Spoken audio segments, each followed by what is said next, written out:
Morning everyone, मैं मनोज आर्य knowledge point YouTube channel के माध्यम से आप लोगों के बीच में लगातार हर रोज जो है 11th और 12th हिंदी मीडियम और इंग्लिश मीडियम दोनों की ज्योग्राफी के जो मैटर हैं, चैप्टर्स हैं, उनको लगातार आप लोगों के बीच में ला रहा हूँ। तो आपको अच्छे लग रहे होंगे, तो आप सभी लाइक करें, वीडियो को सब्सक्राइब करें। आप ना तो लाइक करते हैं और सब्सक्राइब भी कम कर रखा है, और शेयर करें जिससे कि जो और आपके साथ के जो लोग हैं या बच्चे हैं जो आपके चित परिचित है वो भी इसका फायदा उठा सके। तो आप लोग सभी वीडियो को शेयर जरूर करें, लाइक करें, और आपको जो अच्छा लगे या जो कोई कमी तो आप उसमें कमेंट करके मुझे बताएं, जिससे कि मैं और ज्यादा सुधार करके आप लोगों को अच्छे से अच्छे कर सकूं, अच्छे से अच्छे जो वीडियो प्रोवाइड करा सकूं, और जिससे कि आप और से और ज्यादा फायदा उठा सकें।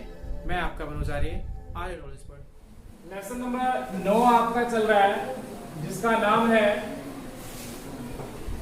व्यापार। कौन सा व्यापार? अंतरराष्ट्रीय व्यापार।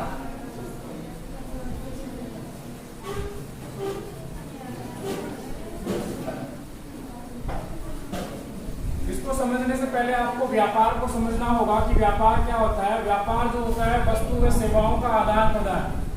वस्तुओं व सेवाओं का आदान प्रदान जो होता है, क्या होता है? वस्तु व सेवाओं का आदान प्रदान ही क्या कहलाता है? व्यापार कहलाता है, जो छोटे स्तर से लेकर के बड़े स्तर तक चलता है। छोटे स्तर से लेकर के बड़े स्तर तक चलता है, वो व्यापार कहलाता है। इसमें भी एग्जाम्पल के रूप में लिया है कि भाई छोटे फेरी वाले से लेकर वो भी एक व्यापारी है, परचूनी वाला भी एक व्यापारी है, होलसेलर भी एक व्यापारी है, ठीक है। और उससे आगे जो बढ़े हम बड़े स्तर पर जिले से दूसरे जिले के मध्य, एक राज्य से दूसरे राज्य के मध्य, और एक राज्य से दूसरे राज्य हो गया तो एक देश से दूसरे देश, और एक महाद्वीप से दूसरे महाद्वीप की ओर भी व्यापार किया जाता है। तो व्यापार की पहले जो प्रणाली थी वो थी वस्तु विनिमय प्रणाली। वस्तु विनिमय प्रणाली में क्या होता था कि वस्तुओं के बदले वस्तु प्रदान की जाती थी। जैसे पहले क्या होता था, मुद्रा का चलन नहीं था, पैसे का चलन नहीं था, तो व्यक्तियों के पास जो वस्तुओं का निर्माण करते थे, जैसे कुम्हार मटका बनाता था, बढ़ई खादी का काम या लकड़ी का सामान, लोहार लोहे का सामान, कृषि किसान करता था। तो ये सब लोग अपने अपने स्तर पर अपने अपने कार्य करते थे, और जिसको जो वस्तु की आवश्यकता होती थी वो दूसरे वस्तु को दे करके और उससे दूसरी वस्तु का आदान प्रदान कर लेता था। उसे कहा जाता था वस्तु विनिमय। मेरे को मटके की जरूरत है पानी भरने के लिए, ये किसान है, इसने अनाज उगाया तो इससे मैंने अनाज दे दिया और उसको मटका दे दिया अगर इसको जरूरत है, तो या मैंने इसके पास अन्य मुझे खेती करने के लिए कोई उपकरण चाहिए, मैं लोहार हूं तो मैंने इसको लोहे के सामान दे दिए। तो ऐसे वस्तुओं का आदान प्रदान। आज भी भारत के जो पूर्वी राज्य हैं उनमें एक जगह है असम मेघालय की तरफ, वहां पर आज भी वस्तु विनिमय प्रणाली जीवित है, और कहीं ना कहीं हम छोटे स्तर पर वस्तु विनिमय करते ही हैं। बच्चे जो होते हैं तो पेंसिल ले ले मेरी और तेरी रबड़ दे दे, मेरे पास 2 पेंसिल है, मेरे पास रबड़ दे, तेरे पास 2 है, तो आदान प्रदान कर लिया, ठीक है। छोटा सा स्तर, ठीक है। तो वस्तु विनिमय प्रणाली होती थी, लेकिन जब से मुद्रा का प्रयोग होने लगा, इसको और अलग स्तर पर, बड़े स्तर पर शुरुआत इसकी हो गई, क्योंकि औद्योगिक जो प्रक्रियाएं शुरू हुई, उद्योग क्रांति हुई, वस्तुएं बड़े स्तर पर बनने लगी, अधिक मात्रा में बनने लगी, जनसंख्या बढ़ने लगी, जिसके कारण क्या हुआ, वस्तुओं का आदान प्रदान भी बड़े स्तर पर होने लगा, जिसको अंतरराष्ट्रीय स्तर तक ले गए। किस तक ले गए? अंतरराष्ट्रीय स्तर तक व्यापार को ले गए। आदिम समाज से व्यापार का आर्थिक विनिमय व्यवस्था था, ये बता ही दिया। आगे हम देखें इसमें मुद्रा आप जानते हैं, किसी भी वस्तु को खरीदने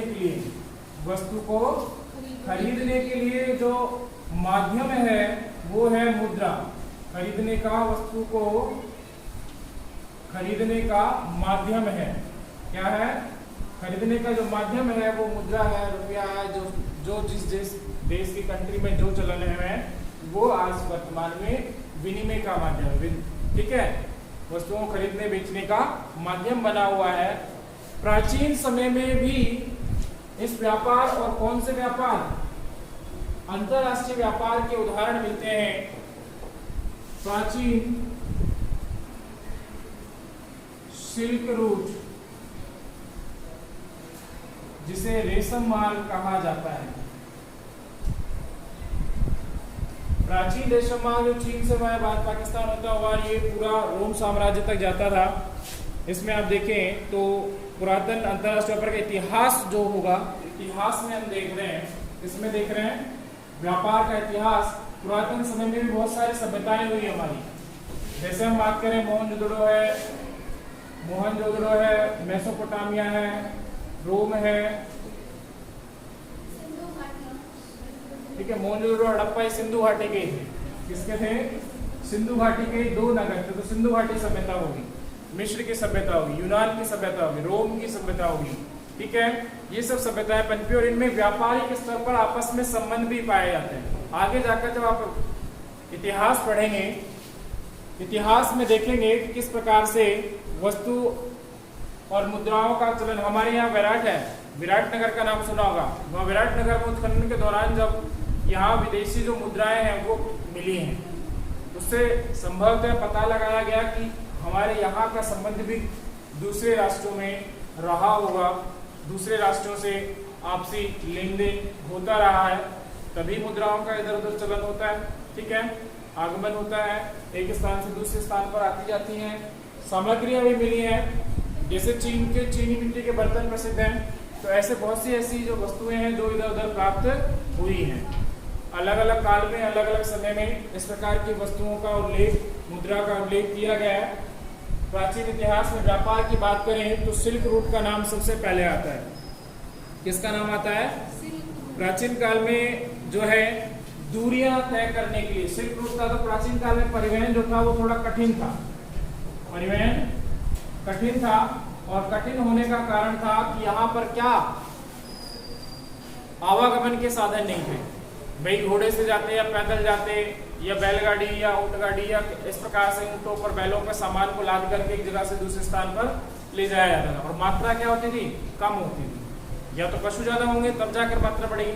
आज क्या है, परिवहन के साधनों का विकास हो गया, तो तीव्रतम और अधिक मात्रा में वस्तुओं का एक जगह से दूसरी जगह, तो व्यापार का स्तर कैसा होता चला गया? बढ़ता चला गया, ठीक है। प्राचीन काल में भी वस्तु विनिमय होता था। वस्तु विनिमय के बाद मुद्रा विनिमय होने लगा। और उसके बाद देखें तो पहले भोजन, वस्त्र और औजार जो है उनको खरीदते थे। और विलासिता की वस्तुओं का ज्यादा परिवहन होता था। विलासिता की वस्तुएं जैसे राजा महाराजा हुआ करते थे। पहले क्या हुआ करते थे? राजा महाराजा। तो वो आभूषण, हीरे मोती जवाहरात या रेशम के कपड़े पहनने का बड़ा शौक था, चलन था। या फिर क्या बोलते हैं उन्हें, ढाका, मलमल के कपड़े। ढाका जो है बांग्लादेश की राजधानी, वहाँ मलमल प्रसिद्ध है वहाँ का। तो वो इतना सॉफ्ट होता है कि एक मुट्ठी से पूरी की पूरी चादर जो है वो निकल जाती है।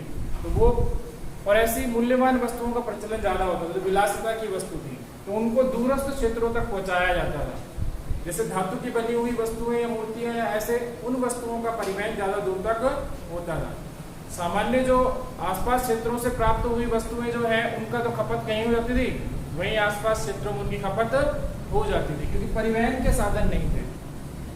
मूल्यवान वस्तुओं को ही दूरस्थ क्षेत्रों तक ले जाया जाता था। इसका उल्लेख यहाँ जो हम पढ़ते हैं प्राचीन इतिहास में, सबसे रेशम मार्ग, लंबी दूरी के व्यापार में आरंभिक उदाहरण जो है 6000 किलोमीटर लंबा मार्ग था। ये रोम को चीन से जोड़ता था। प्राचीन रेशम मार्ग की बात करें तो 6000 किलोमीटर लंबा मार्ग था। 6000 किलोमीटर लंबाई थी, जो किसको? रोमन साम्राज्य। और मैंने कहा था कहाँ तक जोड़ता है? चीन और रोमन सभ्यता और चीन, वांगो, ठीक है, वांगो बोल गया मैं।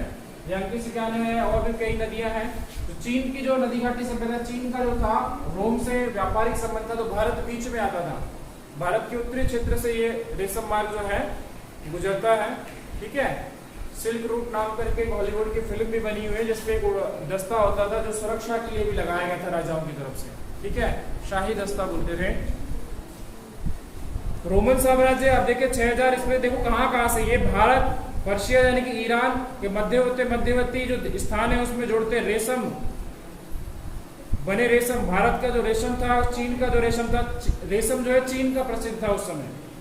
चीन भी आज भी वर्तमान समय में रेशम उत्पादन में प्रथम स्थान पर आता है, ठीक है। और इसके बाद जो रोम की ऊन और बहुमूल्य वस्तु, जो महंगी वस्तुएं हैं, उनका परिवहन होता था। रोमन साम्राज्य का विघटन हुआ और 12वीं और 13वीं शताब्दी में यूरोपीय वाणिज्य में वृद्धि हुई। रोमन साम्राज्य विभक्त हो गया। आपने 10वीं क्लास में पढ़ा होगा रोमन साम्राज्य का विभाजन, ऑस्ट्रिया और पढ़ा था ना, ऑस्ट्रिया और एक और था, क्या नाम था उसका, उसमें 2 भागों में बट गया, फिर विभाजन होता चला गया धीरे धीरे। लेकिन उसके कारण आप धीरे धीरे व्यापारिक जो क्रियाएं हैं वो गति पकड़ती चली गई। ठीक है, 16वीं 17वीं शताब्दी तक आप देखिए भारत में 16वीं शताब्दी में तो सन 1600 ईस्वी में तो ईस्ट इंडिया कंपनी आ गई थी ना, जहांगीर था ना, शाहजहां था, शाहजहां के समय आई थी शायद, शाहजहां के समय ईस्ट इंडिया कंपनी जो आ गई थी। और ईस्ट इंडिया कंपनी भारत में व्यापार के लिए तो आई थी यूरोप से, और उसके बाद तो फिर 200 साल तक भारत पर राज किया। 15वीं शताब्दी में यूरोपियन उपनिवेशवाद शुरू हुआ था। मैं क्या ही रहा था, 15वीं शताब्दी में, 15वीं शताब्दी में यूरोपीय उपनिवेशवाद, यूरोपीय शताब्दी में यूरोपीय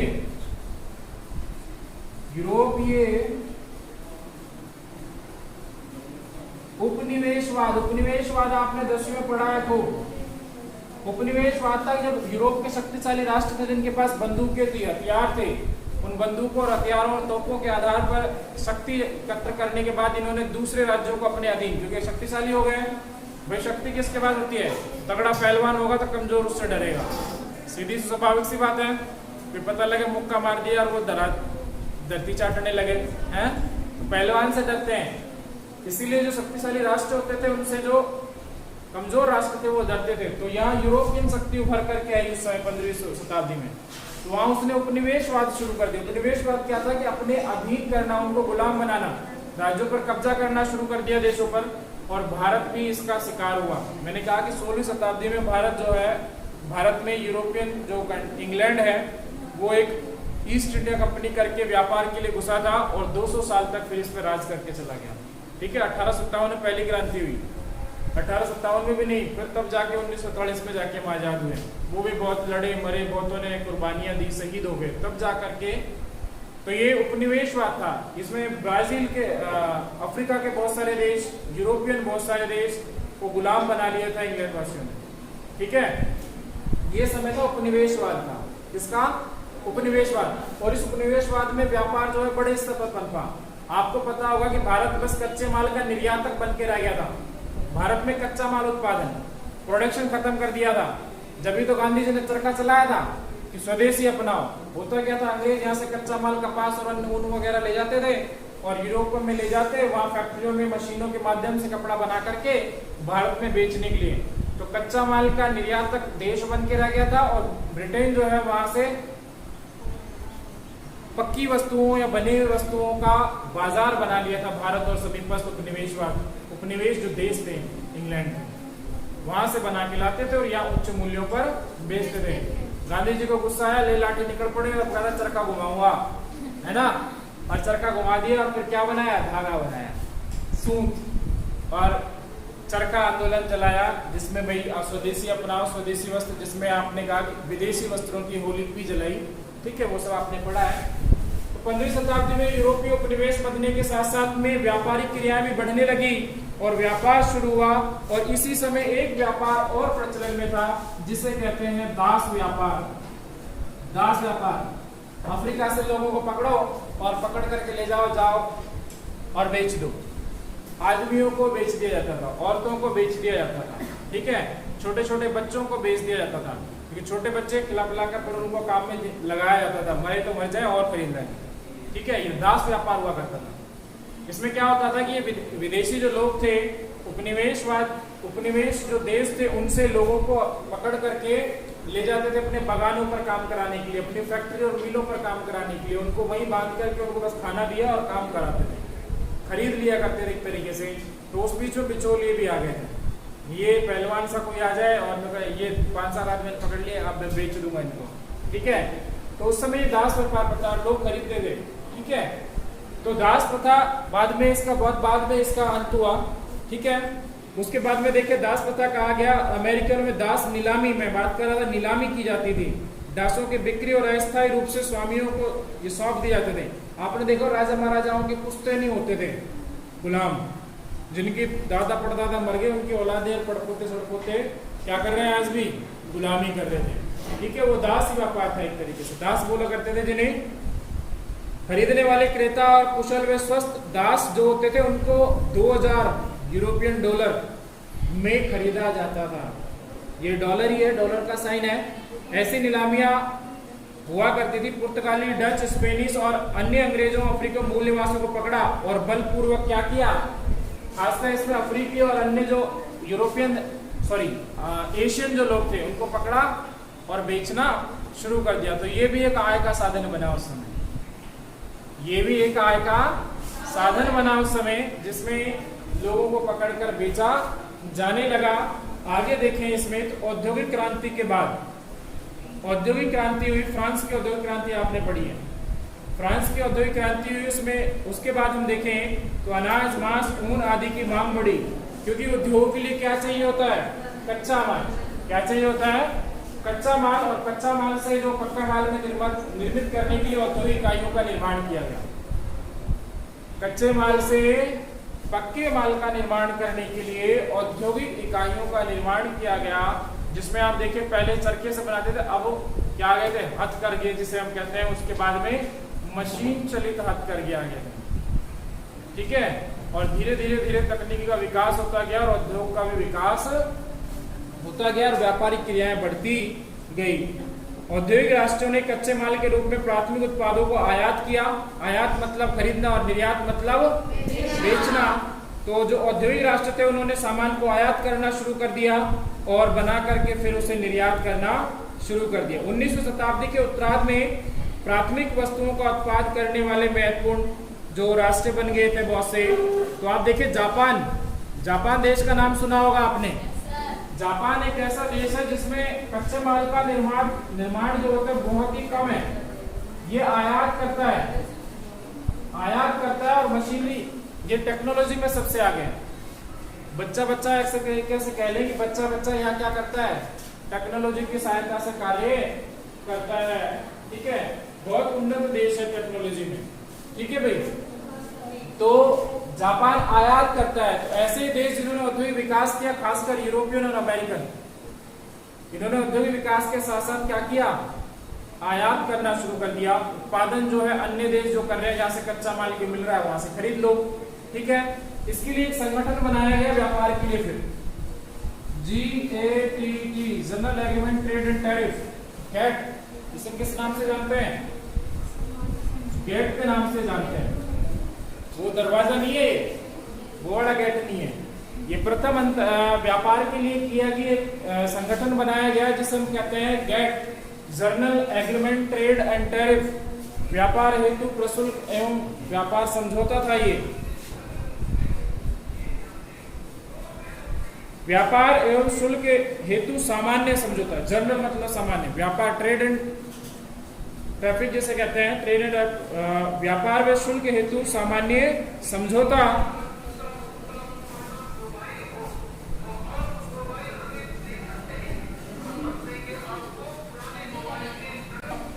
गैट जो था एक प्रथम समझौता था एक तरीके से, व्यापार व शुल्क हेतु सामान्य समझौता जिसे कहते हैं, गैट कहते हैं, general agreement trade and tariff कहते हैं, जिसके अधीन कुछ नियम कानून बनाए गए कि इनके अधीन रह करके हम क्या करेंगे, व्यापार करेंगे। क्या करेंगे, व्यापार। नियम और शर्तों को यहाँ पर बनाया गया जो व्यापार के लिए बनाई गई, और बाद में इसका रूप ले लिया किसने, WTO ने। ये WTO में मिल गया, और WTO का विश्व व्यापार संगठन बोलते हैं इसे, विश्व व्यापार संगठन। इंग्लिश में से वर्ल्ड ट्रेड ऑर्गेनाइजेशन बोलते हैं, वर्ल्ड ट्रेड ऑर्गेनाइजेशन, विश्व व्यापार संगठन। यूएनओ के अधीन एक, यूएनओ के एक शाखा के रूप में ये काम करता है। ठीक है, विश्व व्यापार संगठन का निर्माण हुआ। जो विश्व के सभी देश हैं जो इस संगठन से जुड़ेंगे वो व्यापारिक नियमों और शर्तों के अनुसार चलेंगे और विदेशों में अपना व्यापार कर सकते हैं। उसके लिए ये संगठन बनाए गए थे जो विश्व स्तर पर निर्मित किए गए थे। कहाँ निर्मित किए गए थे भाई, अंतरराष्ट्रीय व्यापार अस्तित्व में क्यों आया। अगला जो आता है कि अंतरराष्ट्रीय व्यापार अस्तित्व में क्यों आया। अंतरराष्ट्रीय व्यापार का अस्तित्व में आने का कारण ये था कि कोई भी देश, कोई भी राज्य अपने संसाधनों में क्या नहीं है, कुशल कह सकते हैं या परिपूर्ण कह सकते हैं या फिर संपन्न नहीं है। भाई सबके पास एक जैसा नहीं है, हो सकता है इनके यहाँ गेहूं उगता हो सकता है ये अमेरिका वाले ये मक्का उगाते हो सकता है ये ब्राजील वाले ये सोना निकालते हो, ठीक है, या सॉरी अफ्रीका वाले हैं तो सोना निकालते हो। तो ऐसे हर देश में या उन महाद्वीपों में बहुत सारे देश हैं, उन देशों में अलग अलग प्रकार के खनिज वस्तुओं का, चीन वाले गेहूं चावल सबसे उत्पादन सबसे ज्यादा करते हैं, जनसंख्या भी सबसे ज्यादा उत्पादन करते हैं, है ना, चीन। दूसरे नंबर पर भारत है। हर कोई देख लो, चावल में, कृषि में, सब खेल में, व्यापार में, तो चीन पहले नंबर पर आएगा, भारत दूसरे पर ही आता है, ठीक है। लेकिन भारत ने भी कस के कमर बैठा है कि आपके तो जनसंख्या में पहले स्तर पर आके छोड़ेंगे 2025 में, ठीक है। अभी 2021 के जो आंकड़े आने तो वो आए नहीं है, पर ये कह रहे हैं कि 2025 तक विश्व की जनसंख्या 800 करोड़ हो जाएगी और भारत पूरा तैयारी के साथ है कि वे चीन को पीछे छोड़ के चलेंगे, ठीक है। क्योंकि अंतरराष्ट्रीय स्तर पर जो व्यापार किए जा रहे हैं उनसे बहुत ही बड़े स्तर पर मुनाफा होता है। जिन राष्ट्रों के पास जो वस्तुएं नहीं है उनको हम वहां निर्यात कर सकते हैं। जैसे भारत कृषि प्रधान देश है तो यहाँ कच्चे माल का उत्पादन अच्छा होता है, तो यहाँ से कच्चे माल का निर्यात करते हैं। अभी राफेल खरीद के लाए थे हम, हमारे प्रधानमंत्री जी, रोटियां तो खरीदी नहीं जा रही, राफेल लड़ाकू विमान खरीद के ला रहे हैं, ठीक है, जिससे पता नहीं पाकिस्तान को उड़ाएंगे, पता नहीं अमेरिका को उड़ाएंगे, ठीक है। पैसा वहां लगा रहे हैं, देश भूखा, गरीबी और बदहालत में है। इतने लाख अरब करोड़ का बजट पेश कर दिया, पता नहीं कहां गया, ठीक है। नया प्रधानमंत्री भवन